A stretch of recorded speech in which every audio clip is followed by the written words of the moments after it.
Today we will try to take a new look at the familiar history and biography of some mythical creatures and reveal to you the real origin of these legends. Well, you don't forget to write in the comments what period of time or the history of which country you would like to know more. And still how these mythical creatures appeared in real history. Are you ready? Then here we go. In ancient Greek mythology, Cyclopes were described as giant creatures with a single eye in the center of their foreheads. The sources that may have inspired such legends may have been related to the discoveries of the ancient Greeks. One possible explanation is elephant skulls, which may have sparked the bewilderment and imagination of ancient people. There are records of elephant skulls being found in different regions where the ancient Greeks may have encountered them. The skulls of elephants and mammoths belonging to extinct species had large holes for the proboscis. These holes on the skulls could have been mistaken for an eye, and such a perceptual error could have led to the notion of creatures with a single eye in the center of the forehead, similar to Cyclopes. In addition, it is interesting to note that there is a medical condition called cyclopia in which a person forms one eye instead of two. It is a rare disease. It caused surprise and stirred the imagination of ancient people, inspiring the creation of myths about creatures with one eye. In addition, it is worth mentioning the disease acromegaly, which causes unusual size of the bones of the head. Such cases may have been the source of the idea of giant creatures like Cyclopes. All these facts, including the findings of elephant skulls, knowledge about cyclopia and acromegaly, could have played a role in the formation of myths about Cyclopes in ancient Greek mythology. Real historical facts and scientific data help us to better understand the emergence of myths about such creatures and relate them to real phenomena and observations of the time. The second mythical creature worth mentioning is the mysterious giant flying kites. Who do you think it could have been? Early historical sources such as Herodotus' Book of Histories mention amazing creatures associated with snakes. Herodotus, an ancient Greek historian, actually wrote about serpent ranges in his work The Histories. He described a place now better known as Wadi al-Haytham, where he said large clusters of long skeletons could be found. These skeletons, which could be confused with snakes, aroused interest and became the source of many theories and speculations. Wadi al-Haytham, also known as Whale Valley, is an area where in reality scientists and archaeologists have discovered skeletons of whales, not giant snakes. Whales have long vertebral columns that can give the impression of snake-like spines. Also, the remains retain the semblance of fins even after death, which may suggest that already these creatures with this physique had wings, which were in fact whale fins.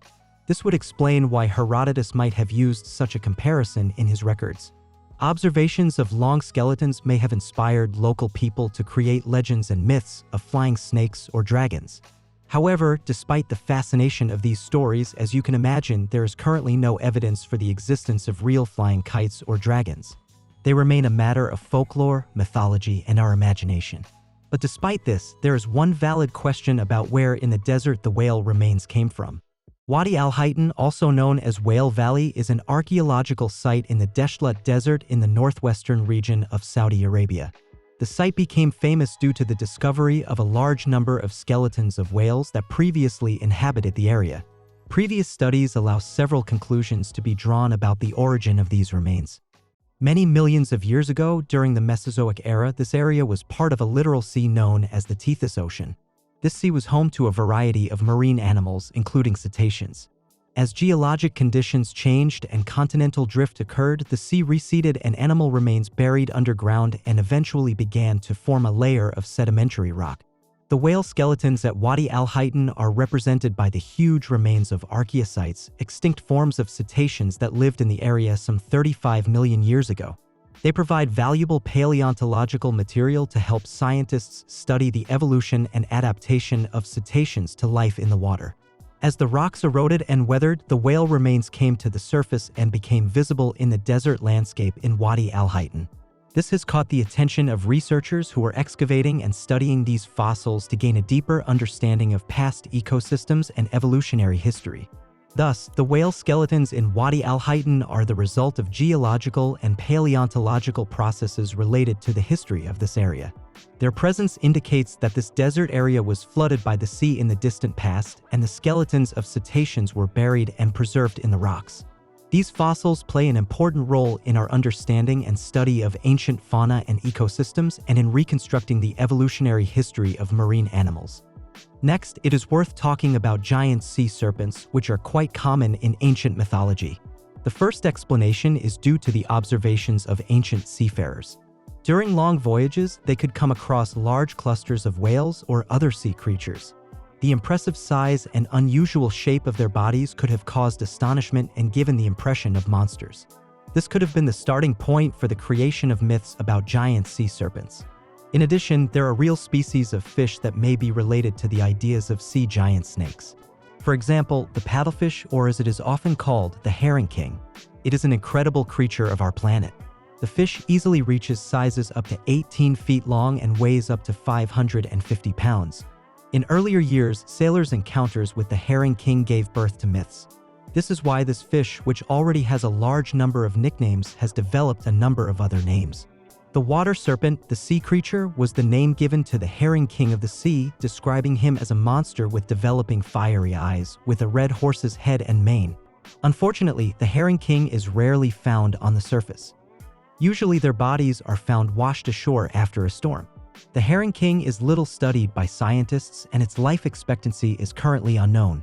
Thus, the idea of marine giant snake monsters may have arisen from the observations of ancient mariners who encountered large marine animals, as well as from association with real-life fish species such as the paddlefish. What about Yormungand? Where could he have come from in ancient Scandinavian mythology? In fact, in this part of history, scholars are still arguing about where the Vikings got the idea of a giant serpent enveloping the entire earth. And there is one curious assumption about it. Historians believe that once Yormungand was described as a cosmic serpent enveloping the entire Midgard, that is, the Earth.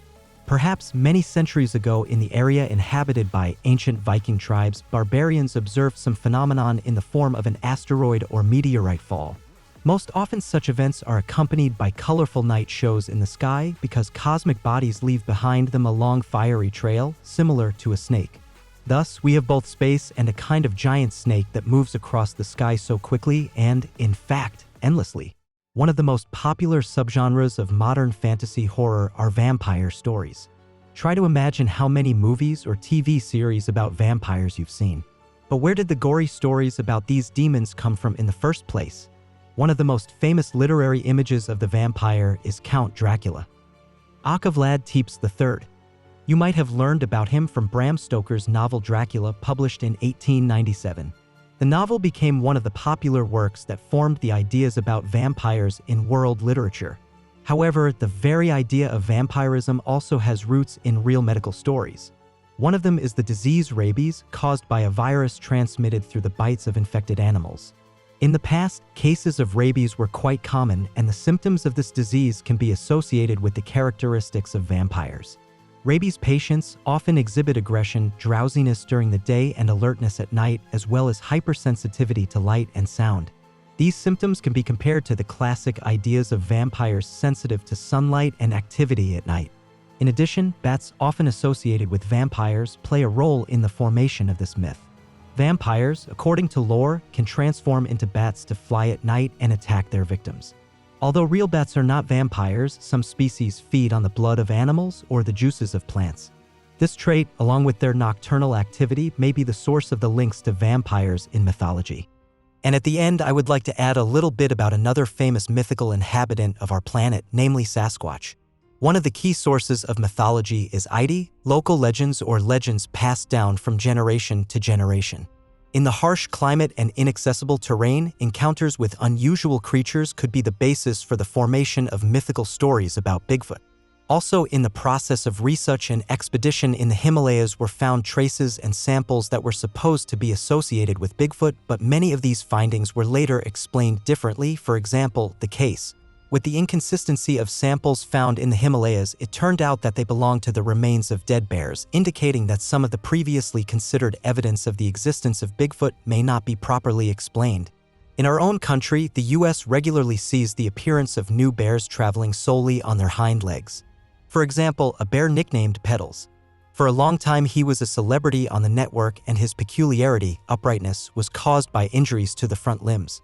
Thus, from afar, by ignorance, he could be mistaken for some kind of Bigfoot. Sadly, it wasn't too long ago that Petali was killed by a well-aimed shot by a hunter who didn't realize he had a real celebrity in front of him.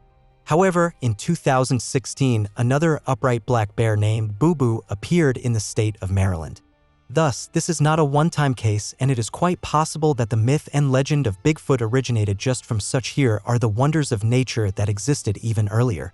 As you realize, all known mythological creatures came about precisely because our ancient ancestors were not as educated as we are now. Many things even in our days at a quick assessment seem something unusual, but it is worth to apply science here, and suddenly something magical will become understandable, tangible, and not so mythical. And that's all. If you have watched till now, please support us by subscribing and liking. It motivates us to create new content and improve its quality. Thanks for watching. See you soon, our historians.